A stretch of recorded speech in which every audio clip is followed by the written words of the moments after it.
Hey everyone, what's up? Welcome to our exciting new series where we explore the fascinating culture and traditions of different countries around the world. Today, we're kicking things off with a trip to the land of the rising sun, Japan.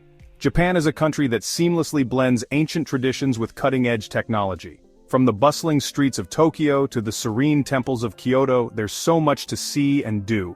But before you pack your bags, there are a few things you should know. We're going to learn about some special things people do in Japan. These customs and traditions might seem a bit unusual if you're not familiar with them, but they are an integral part of Japanese culture. Get ready to be surprised. From the way people greet each other to the etiquette of dining, Japan has a unique set of rules that might catch you off guard. We'll talk about 10 Japanese rules that might seem a little different. These aren't just random quirks, they are deeply rooted in the country's history and social norms. These aren't just about being polite, they reflect the values and principles that are important to Japanese society, such as respect, harmony, and consideration for others. They're really important in Japan. Understanding and following these rules will not only help you fit in, but also show your respect for the local culture. If you don't follow them, you might look like a silly tourist. We don't want that. Imagine making a faux pas in a business meeting or at a social gathering. Yikes! So get ready, hit that like button, and let's explore Japan together. By the end of this video, you'll be well prepared to navigate the cultural landscape of Japan like a pro. Let's dive in. First, let's talk about bowing. Bowing is an integral part of Japanese culture, deeply rooted in history and tradition. It's not just a simple gesture but a complex form of communication that conveys respect, gratitude, and social hierarchy. It's like saying hi or thank you in Japan, but with your body. Bowing can be seen everywhere, from the bustling streets of Tokyo to the serene temples of Kyoto. It's a universal language that transcends words. There's a different bow for everything. Each bow has its own meaning and context. For instance, a slight bow is used for casual greetings, while a deeper bow is reserved for formal occasions or to show deep respect. A little head nod is for when you see someone on the street. This is the most casual form of bowing, often used among friends or acquaintances. It's a quick and easy way to acknowledge someone's presence. A bigger bow, like bending down a little, is for saying hello to people you work with. In a professional setting, this type of bow shows respect and politeness. It's a common sight in Japanese offices and business meetings. If you want to show lots of respect, like to your boss, you bend down more. This deeper bow signifies a higher level of respect and is often used in hierarchical relationships, such as between an employee and their superior. And if you messed up big time, you bend down even more. This is the most profound form of bowing, often used to express sincere apologies or deep remorse. The deeper and longer the bow, the more heartfelt the apology. It's like exercising just to say sorry. This exaggerated bow can be physically demanding, but it shows the utmost sincerity and willingness to make amends. The longer you bow, the more you mean it. Holding a bow for an extended period indicates a deep level of respect or apology. It's a way to emphasize the importance of the gesture. Bowing is super important in Japan. It's a fundamental aspect of Japanese etiquette and social interaction. Understanding the nuances of bowing can help you navigate social situations with grace and respect. It shows respect and good manners. Bowing is a way to demonstrate humility and acknowledge the other person's status or feelings. It's a practice that fosters mutual respect and harmony in society. So, next time you're in Japan, try bowing. It's a simple yet powerful way to connect with the local culture and show your appreciation for Japanese customs. Whether you're greeting someone, saying thank you, or apologizing, a well-executed bow can go a long way in making a positive impression. Okay, imagine this. You're going to a friend's house in Japan. Exciting, right? But wait. Before you go inside, you have to take off your shoes. Wearing shoes inside is a no-no in Japan. Japanese homes are very clean and they want to keep them that way. So take off your shoes and put on the slippers they give you. It's like giving your feet a vacation.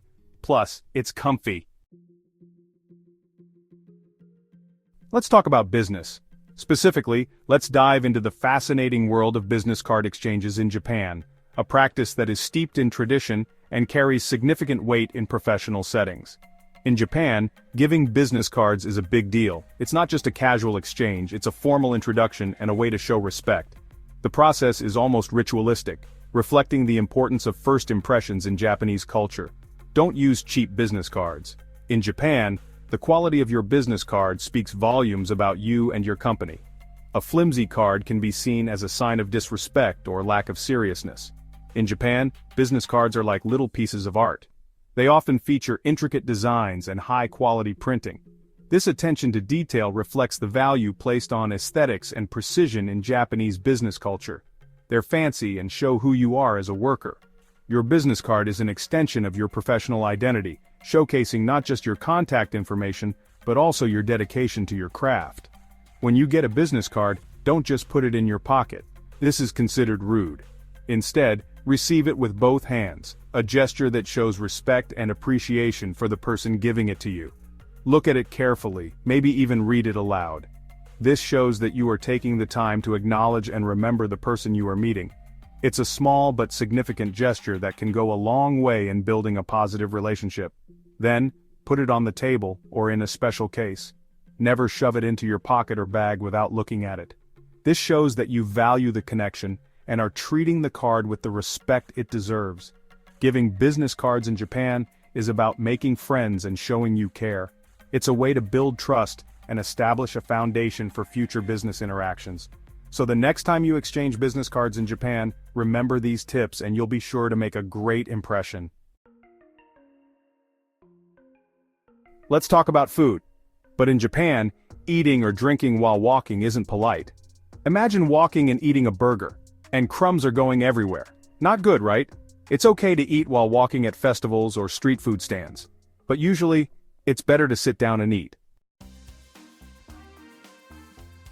Time is super important in Japan. Being on time isn't just a good idea, it's a must.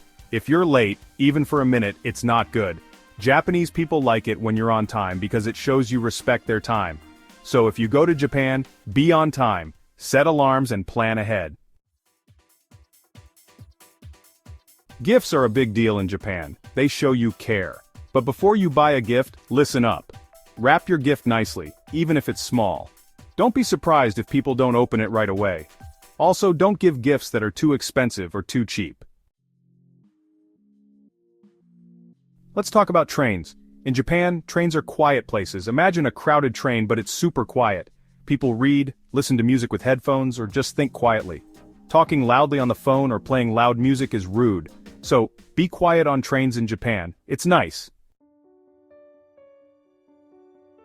Pointing with your finger is rude in Japan. It's like you're being mean. Instead, use your whole hand to show something or just use words. Get ready. We're talking about Japanese public baths, called onsen. They're places to relax and get clean. But before you go in, you have to take off all your clothes. No swimsuits. Then, you have to wash yourself really well. There's a special area for that.